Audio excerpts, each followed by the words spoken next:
عثمانیہ ادارہ ہر آنکھ کا تارا۔ بسم اللہ الرحمن الرحیم۔ ابو جعفر منصور عباسی بادشاہ کے جو ابتدائی 25 یا 30 سال وہ حدیث کے طالب علم کے طور پر گزرے تھے، اس وقت شاید اس کے ذہن میں یہ بھی کبھی خیال نہیں آیا ہوگا کہ وہ ایک عظیم سلطنت کا بادشاہ بنے گا۔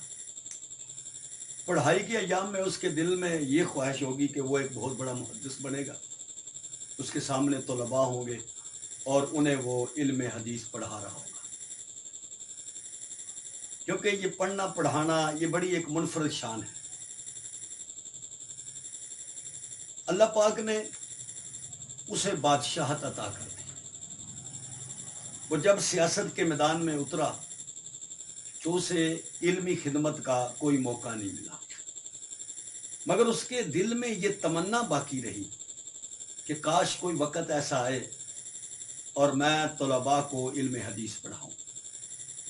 ایک مرتبہ اس کے وزراء نے عمراء نے اس سے پوچھا کہ دنیا کی کوئی لذت ایسی بھی ہے جس سے آپ محروم ہوں؟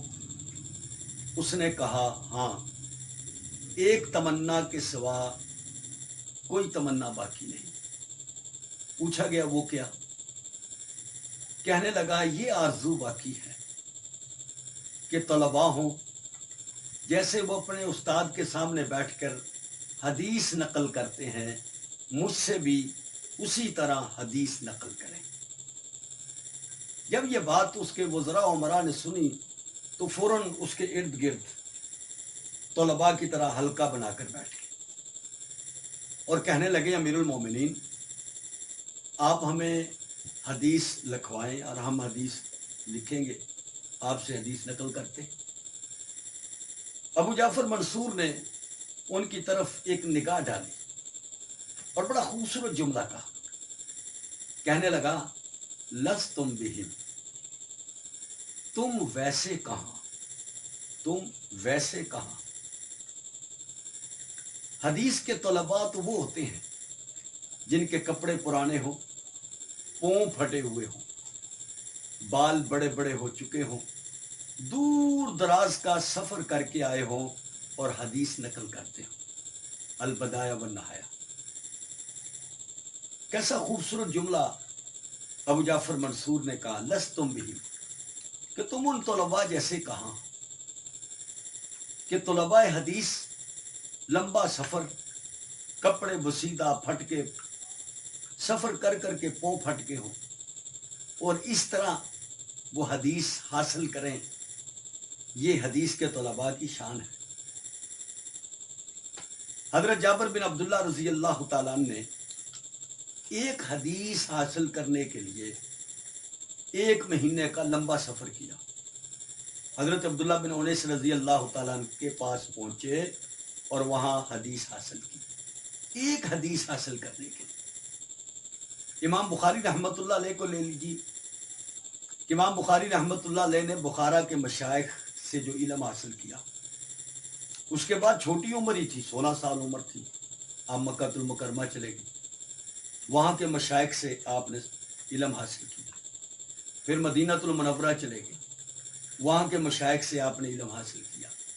پھر بصرہ، کوفہ، بغداد، شام، مصر، الجزیرہ، ہرات، نیشاپور، 1080 مشائخ سے آپ نے حدیثیں سنی، یہ حدیث کا علم حاصل کیا۔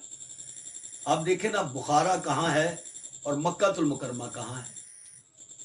پھر مکہ سے مدینہ کا سفر، پھر مدینے سے بصرہ کا، بصرہ سے کوفہ، کوفہ سے بغداد، شام، مصر کہاں، الجزیرہ، ہرات کدھر، نیشاپور کدھر ہے، یہ کتنا طویل سفر۔ اور پھر اس میں سفر کی صعوبت، مصیبتیں، پیدل سفر، گھوڑے پہ سفر، جنگلوں میں بسیرا، صحرا، پہاڑوں کو پار کرنا، بھوک اور پیاس کو برداشت کرنا، گرد و غبار، کپڑے پھٹ جانے، پاؤں پھٹ جانے، یہ ساری تکالیف حدیث کا علم حاصل کرنے کے لیے ان ادوار میں طلباء برداشت کیا کرتے تھے۔ اسی لیے ابو جعفر منصور نے ان اپنے وزراء عمراء کو دیکھا کہ جن نے شاہانہ لباس پہنے ہوئے تھے، تو ان کا یہ طرز، یہ لباس دیکھ کر اس نے کہا کہ لستم بہم، تم حدیث کے طلباء جیسے تو نہیں ہو، حدیث کے طلباء جیسے نہیں۔ یہ کس کا جملہ ہے؟